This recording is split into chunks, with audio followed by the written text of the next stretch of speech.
Perfect, you guys. Nobody's got an issue. We are perfect. Come on, Joe. Most of you know who I am. Our club got reimbursed from the DNR in 1974 for the first grooming that we did to get reimbursed for. We were part of the Gus Schisler era. And so we've got a lot of history. Been involved since that time with Tony Tour from 1967, the charter membership, which I wasn't a part of because I'm too young. Thanks. Yeah, right. Sure. Got involved locally, regionally, and statewide, and then what we think of as the American Council internationally, if you will. At every level, all of these things have been discussed. At every level, Jim Duke will tell you, he's heard everything that we've heard today over and over and over.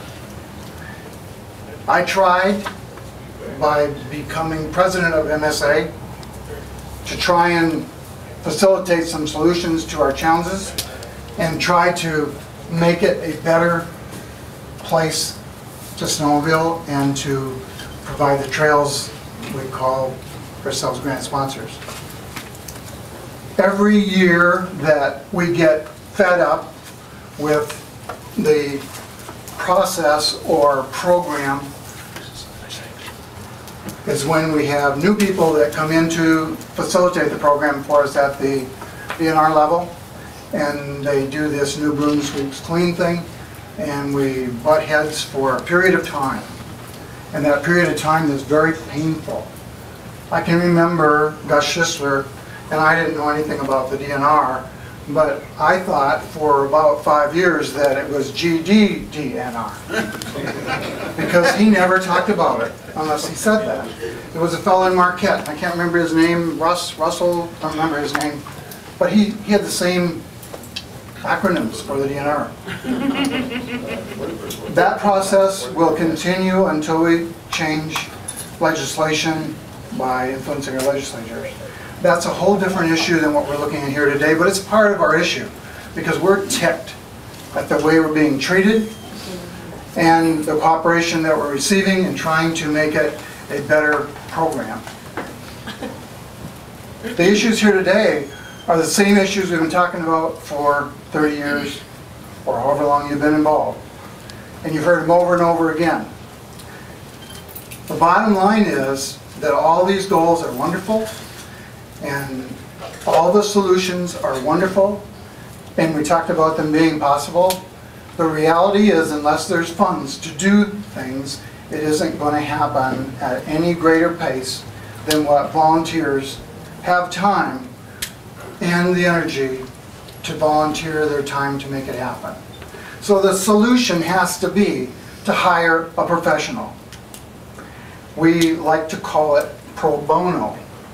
Is his name Mike somebody? I'm glad you were pointing at him and not me. And, you know, how long is he going to last? You know, is he going to last this meeting and maybe a little bit of help along the way? We have to pay for the things that we believe in and need to improve. There's ways to do that. And what we see are, let's call them competition. We know them as greenies. How do they do it? They do it with thousands of people donating little bits of money. And they do it with the internet, instant communication. The minute the federal forest is going to do anything, the minute the state's going to do anything with the forest that we snowmobile in, the minute there's any changes proposed at all, they're on their email and all of them show up at every meeting. Participation of the volunteers. We can do that, we've been doing that. That's wonderful. But how do you finance all these other wonderful things? The only way that works is how they're doing it. National Rifle Association is really good at that. What do you get from the National Rifle Association? I think it's every month. You get more requests for money. Now, we won't go to religion, okay? Let's send your dollars here. And that really works. What's going on is that they have hired professionals to fundraise. That's the only way any of this program will get driven, any part of it. We have never done that. We always say, oh no, we can't do that. We got volunteers. We got somebody to do it for nothing, right? Well, good people burn out because they give everything and there's nothing left. Pretty soon they have no family, they have no financial. Ask Jim Duke about financial. You give everything you have and you don't have time to go to work. Ask Bill Manson, 20 years, pro bono. Donated his life, his family, his business, and guess what? Now he's a professional. Now he's a professional. He's getting paid. That's one step that we've made, and that's the only way that we're going to pay for this. We need to hire an advertising company to sell ads for our website, which is the biggest future we have when all you talk about what you're going to do. We need to hire an advertising company to sell advertising to pay for any one of these things that we think are pie in the sky, we want, and this is ideal. If we don't do that, if the MSA doesn't do that, then we are going to not make much difference.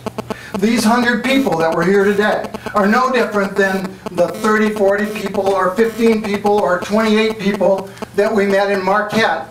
I don't remember how many years ago, but about 17 years ago, when Marquette was having major challenges with snowmobiling in Marquette area. These things are no different issues than what were 30 years ago. And we've made progress. We have made fantastic progress. When we start talking about things, we've got let's call it an entity in place to deal with the problem of not being able to get registration addresses and of people who register to snowmobile. It's called the education part. It's Michigan Educational and Enhancement Association. Nonprofit. We can go to the Secretary of State and say, we want to educate all snowmobilers. We want to send them stuff to educate them, and we can get the list. We've got that in place. We don't have any money to pay for sending it to them. So somebody's got to sell ads to do that. And it isn't going to be me because I'm trying to make a living. And it isn't going to be him because he's retired. And he's how old? 80. 80! You look around the room and you go, oh, what's the average age in the room? Most of you have been here before and heard it before. No, he's got 1,000 more miles than I do. That means he's ridden about 4,800 miles. I want to know how many people here blog. How many people blog? 1, 2. 2 people blog. Any more? 3. 3 people blog. 4. 4 people blog. How many here? How many people don't know what a How many here know what a blog is? Okay, we got about. We do have. but We do more than have. half don't. Right, right. We won't ask them to raise their hand. I talked to a teacher the other day who has what we think of as, actually I talked to about 3 teachers recently about the same thing, and I'm kind of amazed that it comes here today. They've got what we think of as brilliant kids in the class. The A group is brilliant kids. There's no help for them because there is no program for gifted children. Over at this end, they've got what we think of as challenged children. Mentally, economically, socially, whatever the challenge is, it's challenged. They don't have any clothes to wear to school, they don't want to come to school because their pants are dirty. Whatever it is, okay? Their challenge of teaching all of that in between and those 2 ends has been monstrous up to now. Guess what happens? They go to computer labs, they're all blogging each other, they're all talking to each other, they all come together. It doesn't matter what they look like, smell like, how smart they are or not, they're on this, let's call it technical communication, and they're all the same level. And that's what's happening to our young people. How many people here text message? How many people text? 1, 2, 3, 4,